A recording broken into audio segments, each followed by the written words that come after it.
All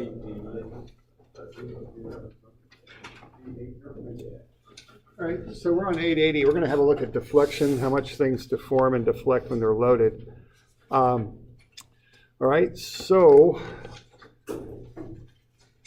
this is gets a little complicated to calculate. There's lots of ways to do it. The fundamental way is kind of a calculus thing. So let's kind of have a look here at 880. So what we found earlier when we did the bending stress stuff was that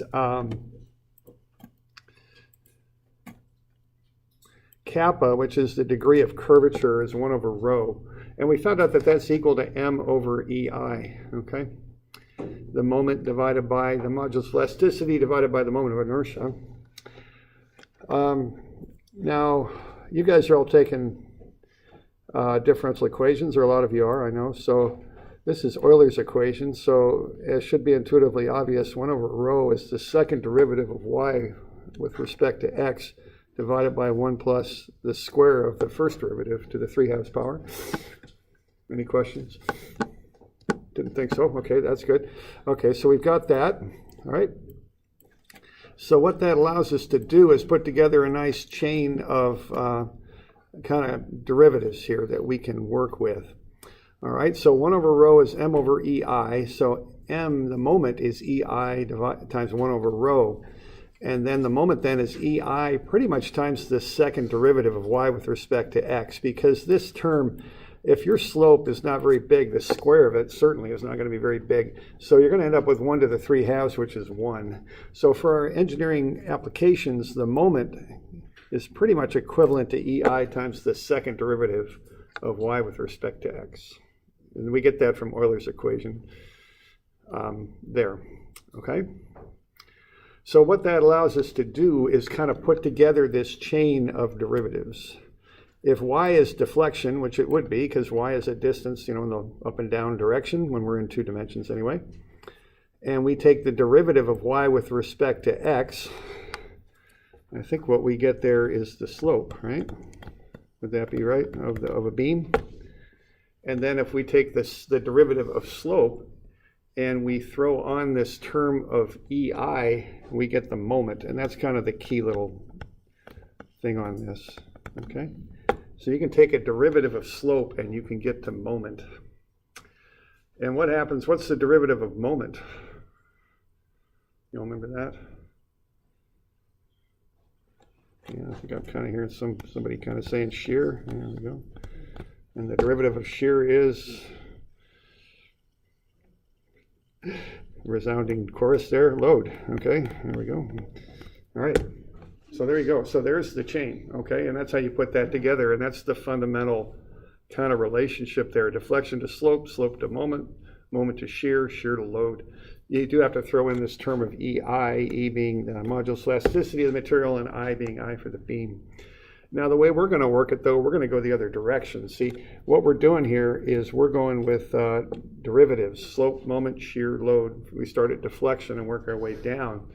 Now we're going to want to find deflection, okay? So the way we're going to do that is integrate back, okay? So that's how we'll kind of work. That's one way to get to deflection, is do a bunch of integrals. So I have that over on the right. So if you take the integral of load, you get shear. Remember, we're doing those shear and moment diagrams. Those are basically just graphical integrals.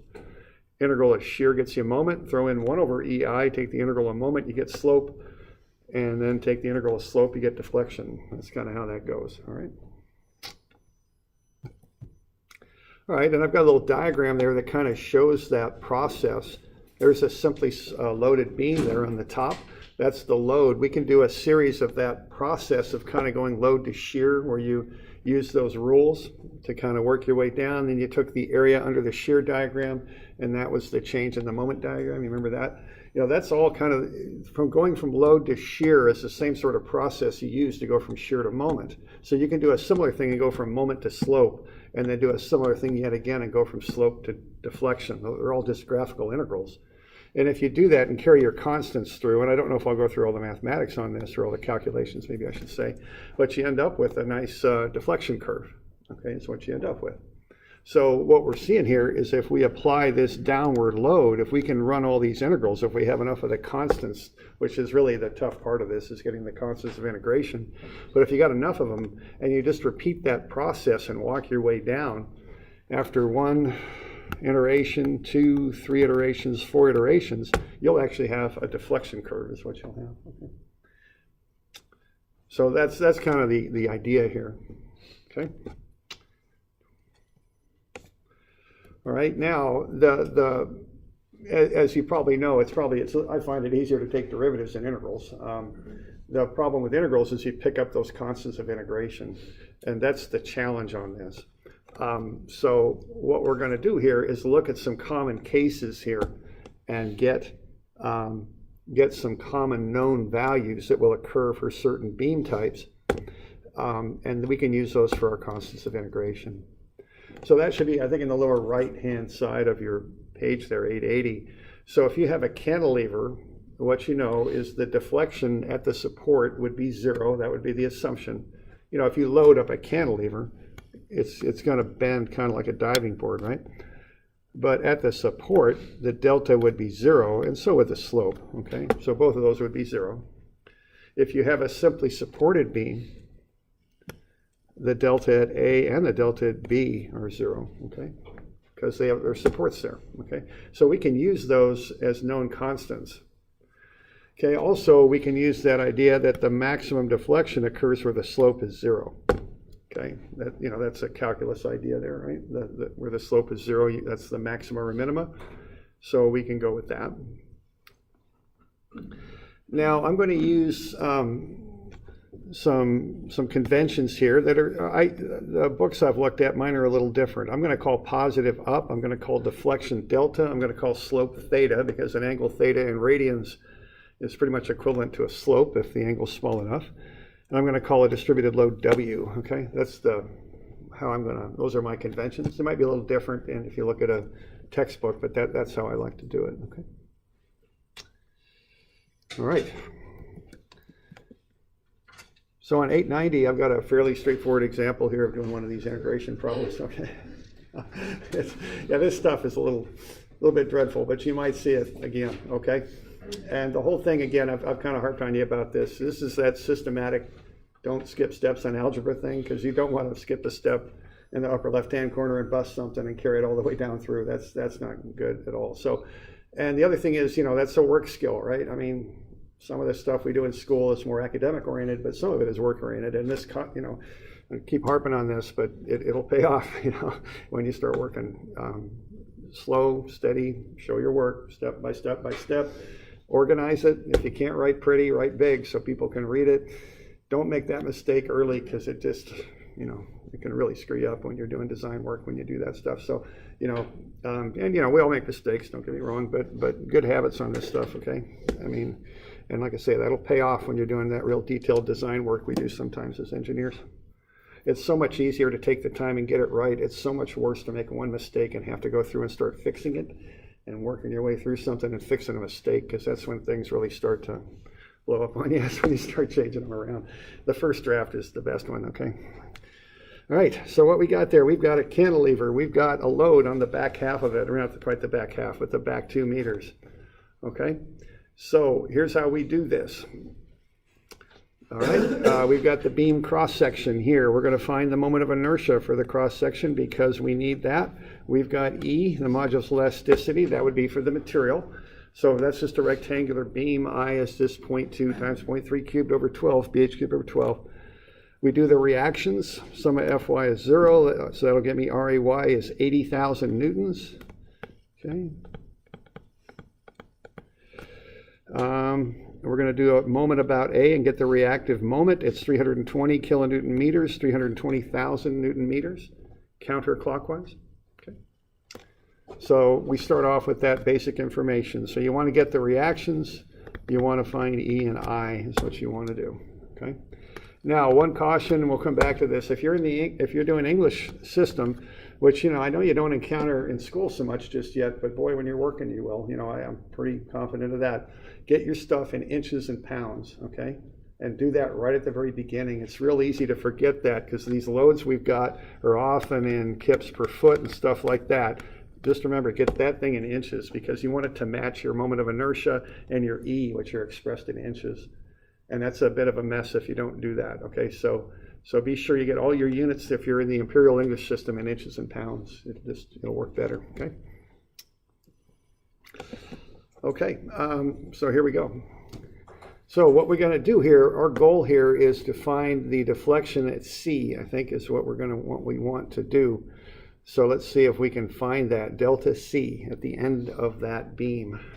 Now we're going to develop moment equations, and we're going to have to work our way out there. We're going to have to go from A to B and then from B to C. Okay, so the first thing we got to work with is A to B, and we draw a nice little free body diagram like what we did for our moment equations, right? Like that. That's a cut anywhere between A and B. Take moments about the cut, because what we really want here is a moment equation. Because see, we're not going to run through this whole integral process. We're going to start right there at moment, and we're going to integrate the moment and get to the slope. And then we'll integrate the slope a second time and get to deflection. Okay, so we're going to just do 2 integrals, not the 4 that I showed there, because we can get a moment equation, see? Okay, so we're going to do a moment about the cut. What do we got? We got the 320,000 Newton meter couple, positive counterclockwise. We got 80,000 times our offset distance x, negative clockwise. Or excuse me, yes, negative clockwise. And then we have the unknown moment at the cut, MAB. Solve for that. 80,000 x minus 320,000. Okay. Now to find the slope, we integrate that. We put a factor of 1 over EI. I just carry that through all my calculations and throw E and I in at the end because that often really complicates the numbers if I plug in the actual values for E and I. Integral of m dx.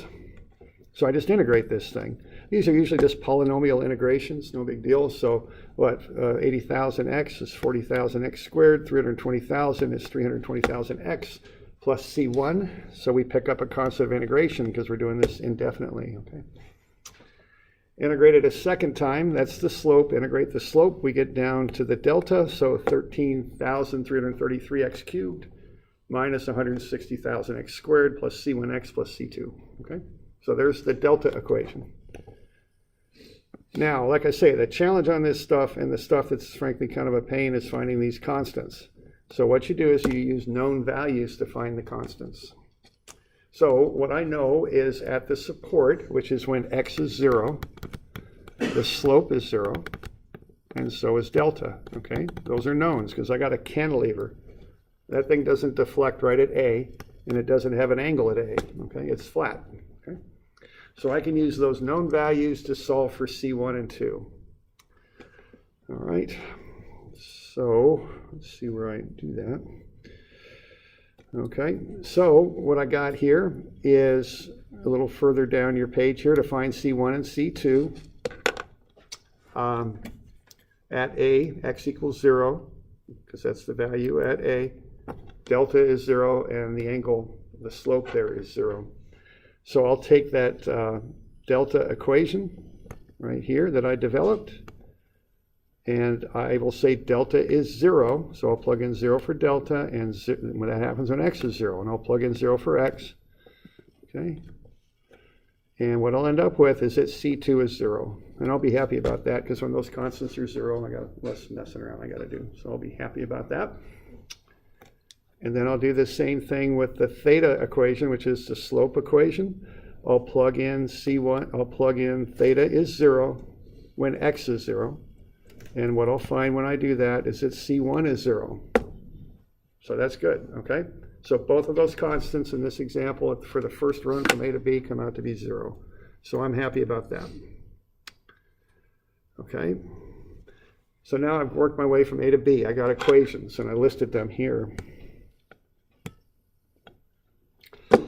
Okay, now I got to work my way from B to C now. Now here's where it's going to start getting a little messy because I need known values that I can work with to get the constants of integration from B to C.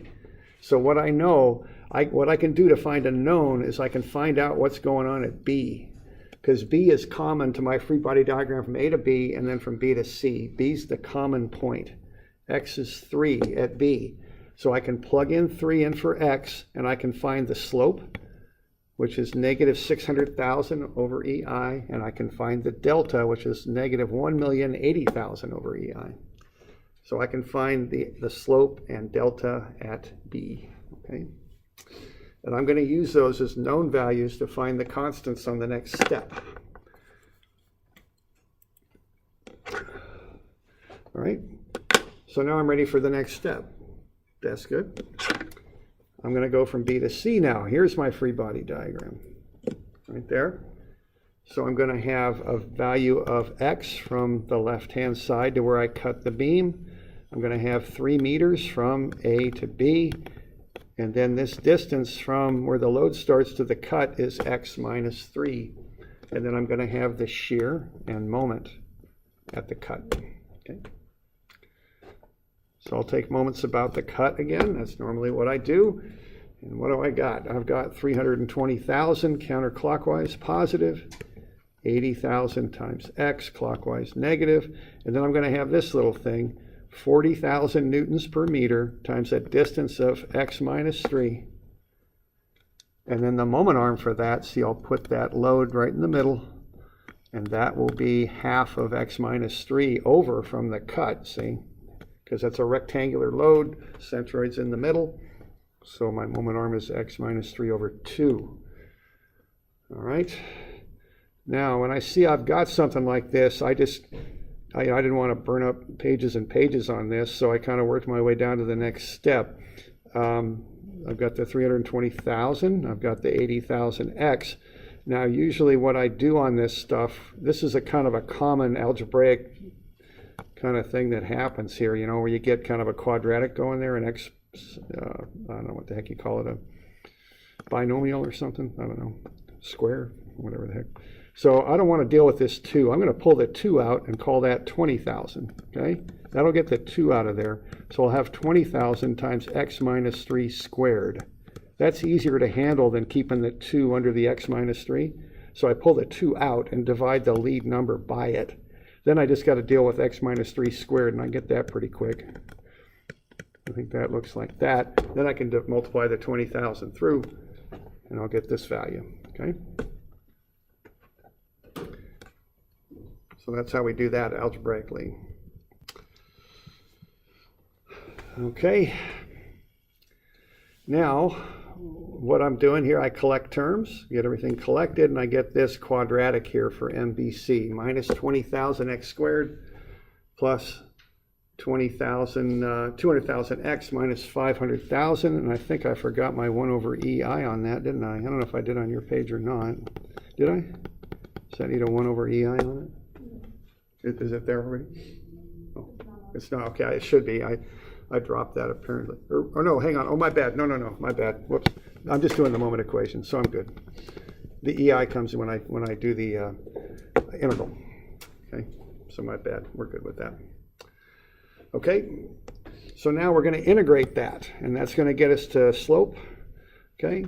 So I'm going to integrate that expression. The integral of negative 20,000 X squared is negative 6667 X cubed. Integral of 200,000 X is 100,000 X squared. The integral of 500,000 is 500,000 X. And then plus C3, constant of integration. Integrate it a second time to get to deflection. Okay. So the integral of negative 6667 X cubed is negative 1667 X4. Integral of 100,000 X squared is 333,333 X cubed. Integral of 500,000 X is 250,000 X squared. Integral of C3 is C3X. Then we pick up a C4. Okay. Oh boy. Okay. Now I got my expressions, okay? I got delta and I got the slope expression. I've got those constants though. I got C3 and C4. And to figure those out, what I'm going to do is I'm going to put in the known values that I found earlier when I went from A to B. I know the slope at 3 meters, x equals 3, which is point B, is negative 600,000 over EI. And I know that delta is negative 1,080,000 over EI. So what I can do, I can take that theta equation, the slope equation, plug in x equals 3 into it, because this is valid when x equals 3. And then plug in the negative 600,000 over EI for the slope. Cancel the EIs.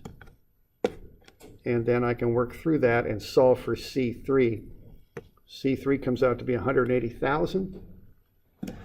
I can do the same sort of business there for the delta equation, because I know delta at B, delta is negative 1,080,000 over EI. Set that on the left for delta, plug in 3 for x. Run the numbers, and I come up with C4, negative 135,000. So now I can get these somewhat long and convoluted equations to find the deflection. Okay, so there it is.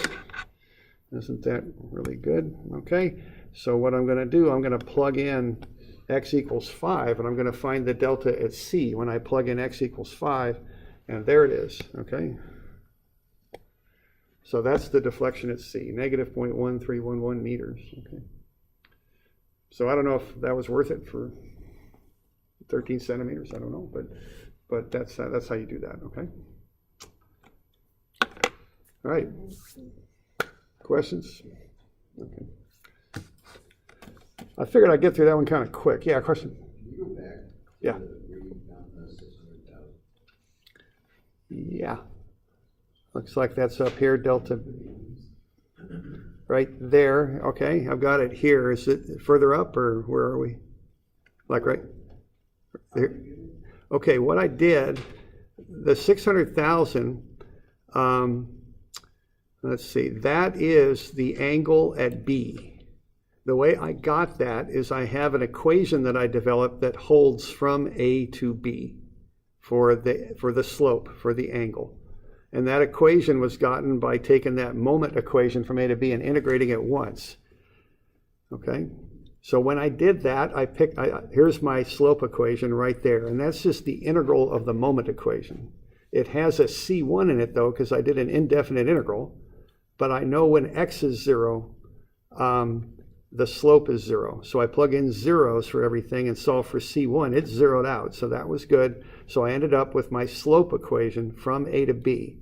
1 over EI, 40,000 x squared minus 320,000 x, which is essentially just the integral of the moment equation. So now to find out what's going on at point C, I know at point B is 3 meters from A, which means x equals 3. So I just took that slope equation and plugged in x equals 3 into it. And that got me what's going on there at B, what the slope is at B. I did the same thing for the delta. I had to do that because I need knowns so I can work from B to C. You know, I have to start at known values there. Yeah, question? When does the EI does it usually cancel out? Or Yeah, it cancels out so often that I just keep it as an EI, because if you use the numbers, your numbers get like 0.00, you know, they just turn kind of hard to work with. So I just leave it in there. When you find those constants, it'll just cancel out pretty much all the time. So I just leave it till the very end, and then I just plug in whatever my E and I are when I'm done. It's easier mathematically to do it that way. Okay.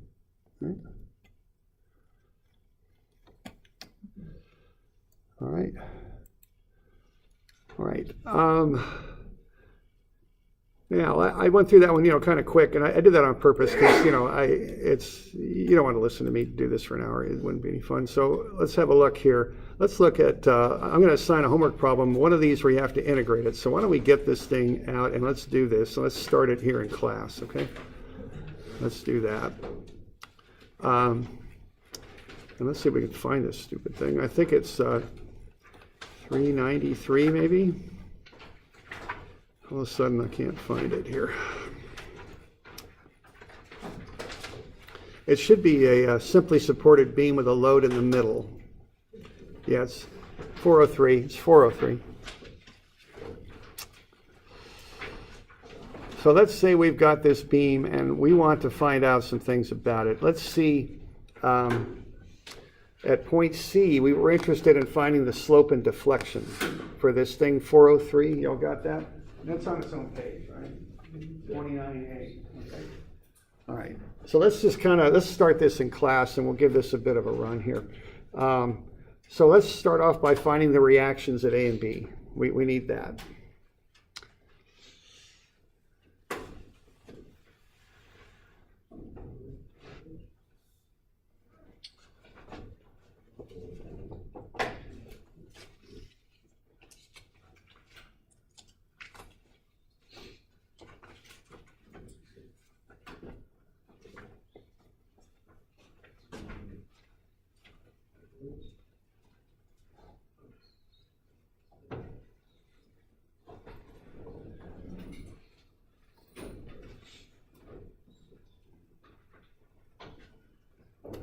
Okay, now that's pretty straight up because that's just a simply supported beam. Kips are 1,000 pounds, so that's 12,000 pounds.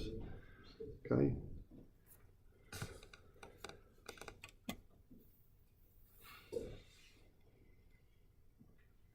So we'll get those reactions. And that's an awfully symmetrical situation too. So that's going to be some pretty quick reactions there, right? We're good.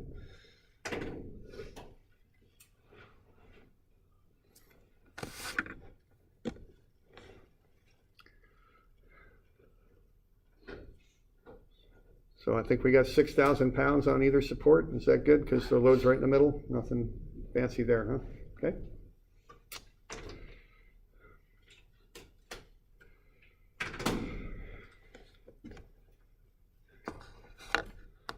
All right.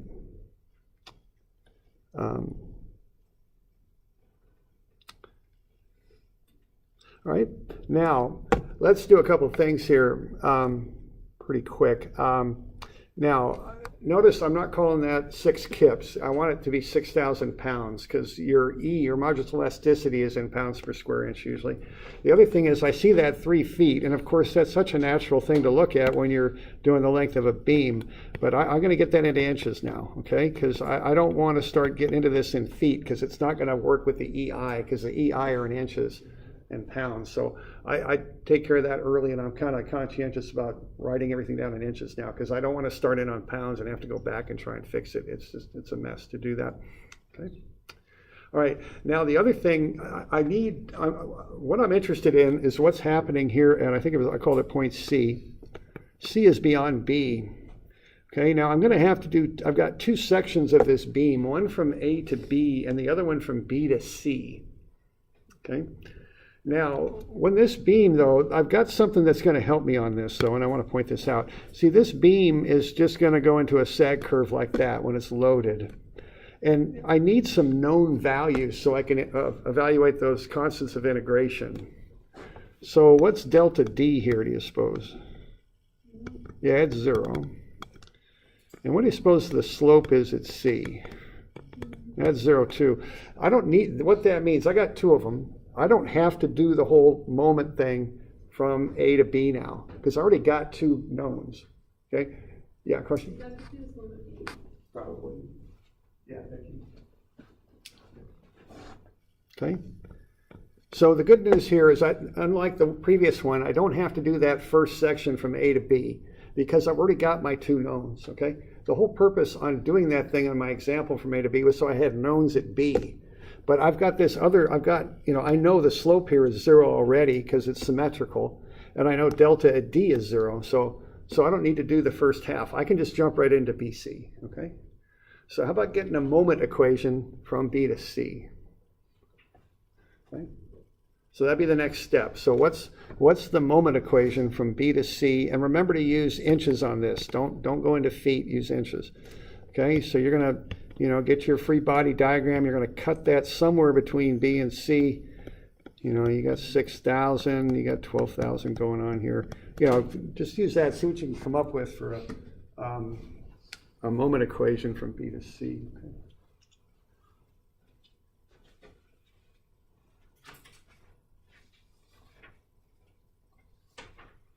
I'm going to do something here because I just don't want to forget to do it. So we'll go around.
Those are deflection tables is what they are. They're another alternate approach to this.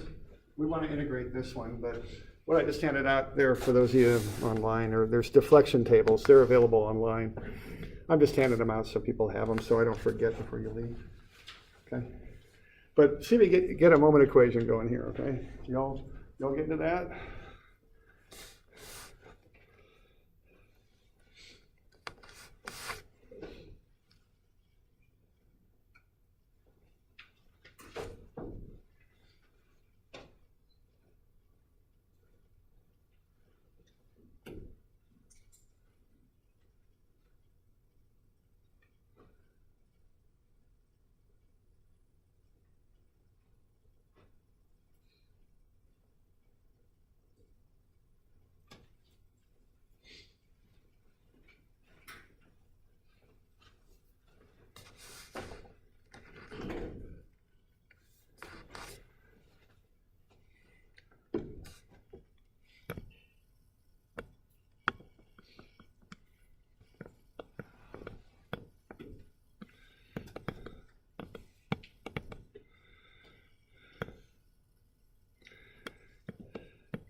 I'll be working with a free body diagram, something like that, taking moments about the dot here. That's what you'd be doing, okay?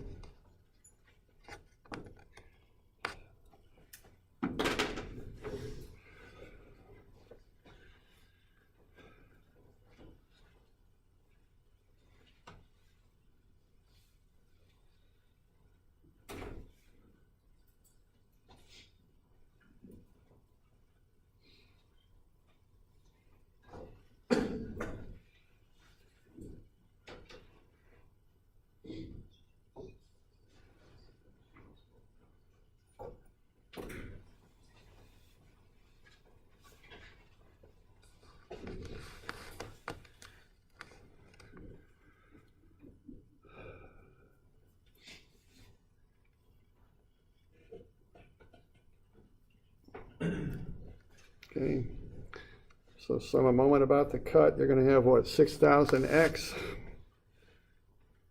negative, and you're going to have that 12,000 you got to pick up. Y'all doing all right with that? Okay.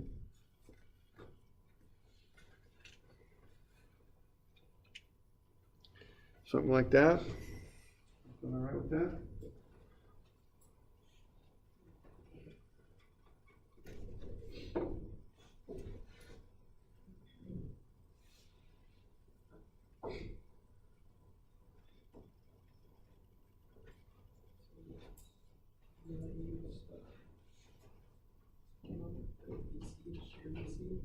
Maybe not, because you're right at the cut, and that shear goes right through. Oh, so. Yeah, right through BC, right through C, right through the cut, so the shear isn't going on. I see.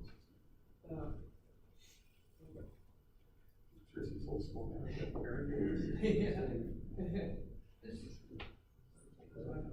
That was 2007. 2007? Yeah, so what's it like that? Oh, maybe. It's great. It's 12 They years used to have, they call it run TMC, they used to have. Yeah. Hurways, Marcellus. Oh, and Chris. Golden Trail. They used to run it down. They had a guy, about 6'7" guy as a center, and he was bringing the ball up for a while. He was top 20, done. That was nuts. Crazy. It was fun. What they're doing now. fun. Actually, there's center. Going back to that. Finals. We don't have. Yeah, I think the smart money's on Golden State. I like to see Toronto win, but those guys, I mean, they're good. I mean, they just took out an MVP and they're still destroying teams. I didn't much like watching it, but they sure took the Blazers out. What's that? Yeah, I know. Well, anyway, don't get me started on that. Just don't get me started. But the thing is, they're good. I mean, you know, they are. All right. So we good? We got a moment equation here. Yeah, okay. We good? We got any questions on that? Okay. All right. Now we integrate that, okay? So once you got that, just take an integral. And these are just polynomial integrals. They're not bad. Yeah, that's right. That's pretty good. But I'm watching them walk. That's like street ball. They pass it a little bit more. They want to organize that there. But I don't know if they're going to get. I think they just might. It's a possibility. That's in front of them. Yeah, they do. And they're long. They got a shot. Integrals from the moment. Oh, yeah, the integral is the slope, right? The slope at D. It's the slope anywhere because you got an equation there, so the integral is anywhere. And you remember to put a constant integration in there.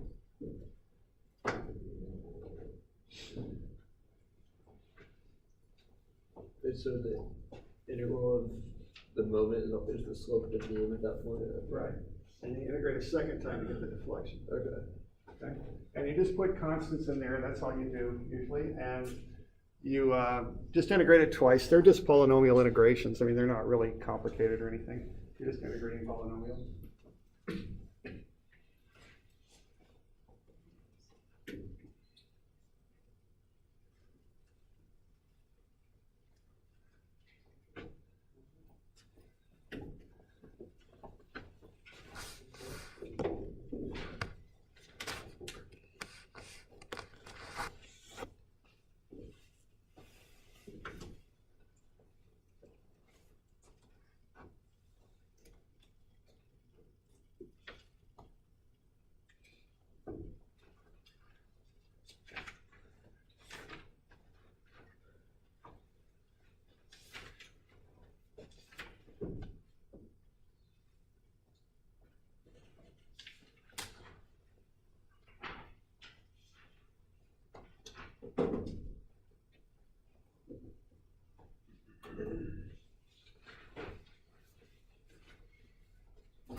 Okay. So you just integrate it twice. That's all you got to do.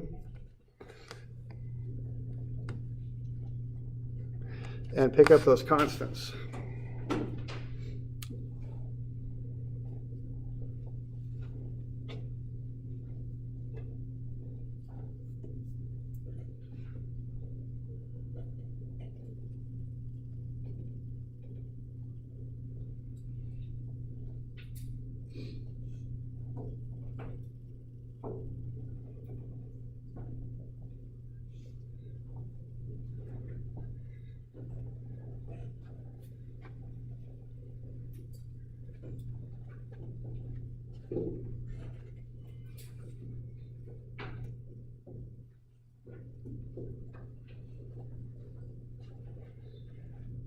So you all good with doing the two integrals there?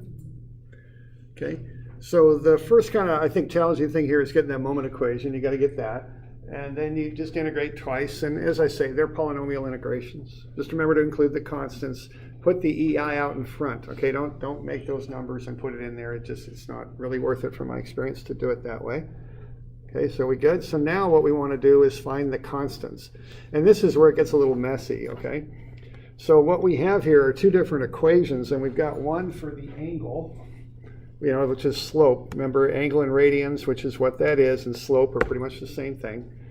And we've got another one for the delta. Now, as I mentioned, we know, what do we know about the slope? We know the slope is 0 when x equals What? Right, and what's wrong with that? 3, what do we want to do to that? 36 inches, yeah, okay, and that's you know, I was going to bring that up regardless, because you know, because that comes up all the time, and I've done that and all that, but inches is what you want, don't use feet, okay? And then what we also know is that delta equals 0 when x equals what? Yeah, 72 over at the right-hand side of D, okay? So when we plug those values in, we can find the C's, and the C's often, you know, when you start off like on a cantilever, they both zero out, but when you're in the middle of a beam like this, they won't. So this is the thing where you really want to watch your steps and, you know, be careful and walk through it, okay? Step by step, okay? And not bust something there. Yeah, question there? So how do you solve for 0 with the EI now? Just multiply through by EI and it goes away. What I'm doing, the way I like to set these up is I leave the C inside the parenthesis. So the EI really has nothing to do with the C. If you know what I'm saying? It's just cleaner that way. That's how I like to do The it. inside goes to 0, so yeah, it's the EI. Yeah, right. It kind of works out. I can't think of a nice clean way to say it. Yeah. It just works. It's easier. You can do it the other way too. Okay. Good. All right, so you're going to find those constants. All right, and this will be due on Monday. We'll cover a little bit more on Friday, tomorrow, I think.